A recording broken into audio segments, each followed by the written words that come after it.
नमस्कार।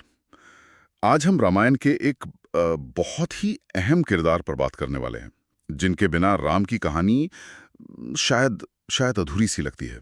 लक्ष्मण। बिल्कुल। अक्सर ऐसा होता है कि उन्हें सिर्फ राम के छोटे भाई के तौर पर ही देखा जाता है, पर वो इससे कहीं ज्यादा थे। हाँ, और हमारे पास ये जो लेख है, लक्ष्मण राम के परम भक्त योद्धा, ये इसी बात पर थोड़ी रोशनी डालता है।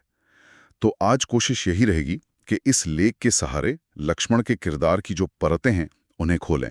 मतलब उनकी भक्ति, उनका युद्ध कौशल, उनका स्वभाव भी जो काफी अलग था राम से। और हाँ, उनका महत्व क्या है रामायण में। सही। और ये बात भी तो है कि उन्हें शेषनाग का अवतार माना जाता है।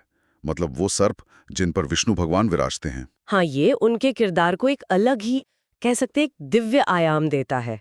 सिर्फ भाई नहीं रहे वो, फिर एक दैवीय शक्ति भी। तो लेख में सबसे पहले उनकी भक्ति और सेवा पर काफी जोर दिया गया है। ये तो हम सब जानते हैं कि राजपाट छोड़कर 14 साल के लिए वनवास चले गए। हाँ, राम और सीता के साथ। पर लेख इसे सिर्फ एक भाई का कर्तव्य नहीं मानता। वो कहता है ये स्वैच्छिक था, एक गहरी निष्ठा थी इसके पीछे। और सिर्फ जाना ही नहीं, वो जो लेख में जिक्र है कि उन्होंने वनवास के दौरान प्रण लिया था कि वो सोएंगे नहीं, राम और सीता की रक्षा के लिए। अच्छा, 14 साल बिना सोए। हाँ, कहते हैं कि निद्रा देवी की कृपा से ये संभव हो पाया था। तो ये दिखाता है कि उनकी भक्ति सिर्फ कहने वाली नहीं थी, वो बिल्कुल हद तक जाने को तैयार थे। भक्ति तो ठीक है, पर वो एक योद्धा भी तो जबरदस्त है। हाँ, बिल्कुल। लेख में खासतौर पे इंद्रजीत का जिक्र है।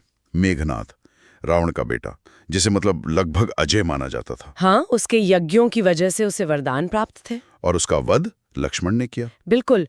और लेख यही बताता है कि ये जीत सिर्फ लक्ष्मण के बाणों की नहीं थी, ये उनकी अटूट निष्ठा की, उनके धर्म के प्रति समर्पण की भी जीत थी। हर मुश्किल में, हर युद्ध में वो राम के साथ खड़े रहे, एक चट्टान की तरह। लेकिन एक बात और है जो बड़ी दिलचस्प है। राम जहां शांत थे, संयमित थे, लक्ष्मण का स्वभाव बिल्कुल अलग। हाँ, तेज थे वो, गुस्सा जल्दी आता था। हाँ, चाहे वो कैकेयी पर गुस्सा हो या फिर वो परशुराम के साथ वाला संवाद। लेख इस गुस्से को कैसे देखता है? क्या ये नेगेटिव है? देखिए, लेख इसे सिर्फ नेगेटिव रूप में नहीं देखता। वो इशारा करता है कि लक्ष्मण का जो क्रोध था, वो अक्सर अन्याय के खिलाफ एक प्रतिक्रिया होती थी, खासकर जब राम का कहीं अपमान हो रहा हो। अच्छा। तो ये उनके किरदार को एक मानवीय पहलू देता है। उनकी भक्ति ऐसी नहीं थी कि बस चुपचाप सब सह लिया, वो बहुत सजीव थी, भावनात्मक थी। तो क्या ये गुस्सा, ये उग्र स्वभाव उनकी भक्ति का ही एक रूप था, या कभी-कभी रुकावट भी बना, जैसे वो शूर्पणखा वाला किस्सा? ये अच्छा सवाल है।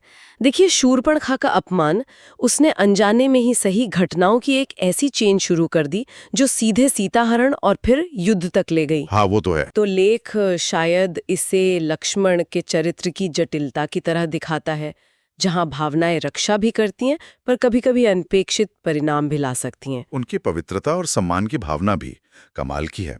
कहा जाता है कि सीता भाभी के लिए इतना सम्मान था कि वनवास में साथ रहते हुए भी कभी उनके चेहरे की तरफ नहीं देखा। हाँ, सिर्फ चरणों पर ही नजर रखी।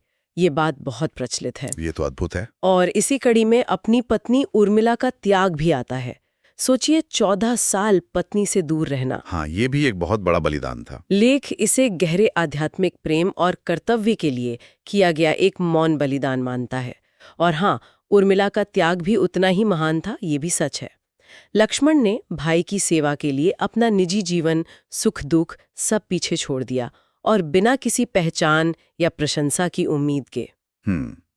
और फिर आती है लक्ष्मण रेखा। वो सिर्फ एक लाइन खींचना तो नहीं था, है ना? नहीं, बिल्कुल नहीं। वो एक प्रतीक है।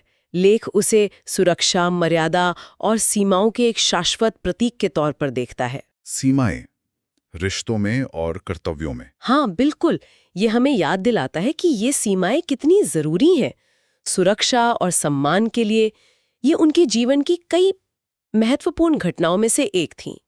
जैसे युद्ध में इंद्रजीत के हाथों घायल होना। और फिर वो संजीवनी बूटी वाला किस्सा। हाँ, जो हनुमान जी हिमालय से लाए थे, उससे उनका जीवनदान मिलना।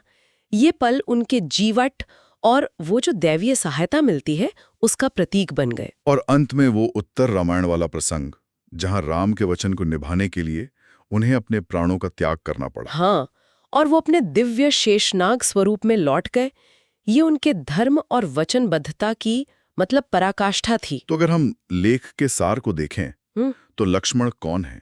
लेख उन्हें भक्ति के माध्यम से धर्म निभाने वाले के रूप में प्रस्तुत करता है, जबकि राम वो नियमों के माध्यम से धर्म का प्रतिनिधित्व करते हैं। लक्ष्मण प्रतीक हैं निस्वार्थ सेवा के, प्रेम के और बलिदान के। उनकी कहानी उन लोगों की मौन शक्ति को उजागर करती है जो शायद सामने नहीं दिखते, पर जिनकी वजह से ही बड़े काम संभव हो पाते हैं। हाँ, और लेख से ये सीख भी मिलती है कि सच्ची निष्ठा जो होती है वो अक्सर बिना किसी पहचान के त्याग मांगती है, और भावनात्मक शक्ति वो शारीरिक बल जितनी ही जरूरी है। और वो लक्ष्मण रेखा वाली बात, सीमाएं जरूरी हैं। बिल्कुल। और ये भी कि आध्यात्मिक प्रेम का मतलब अक्सर मोह छोड़ना होता है, अधिकार जताना नहीं। तो संक्षेप में कहें तो जहां राम आदर्श राजा हैं, वहीं लक्ष्मण आदर्श भाई हैं, आदर्श भक्त है, एक ऐसे योद्धा जिनकी कहानी अक्सर मुख्य कथा की छाया में रह जाती है, पर उतनी ही अभिन्न है, उतनी ही महत्वपूर्ण है। वो भक्ति, कर्तव्य और धर्म के एक जीवंत प्रतीक है। सही कहा, उनकी कहानी के बिना रामायण अधूरी है। और यहाँ एक सवाल शायद सोचने लायक है हम सबके लिए। लक्ष्मण की कहानी हमें उन लोगों के बारे में सोचने पर मजबूर करती है जो हमारे जीवन में, समाज में चुपचाप अपना महत्वपूर्ण योगदान देते रहते हैं, शायद बिना किसी श्रेय के। क्या हम अपने आसपास ऐसे लक्ष्मणों के महत्व को पहचानते हैं? क्या हम उन्हें सराहते हैं? ये एक विचारणीय प्रश्न है।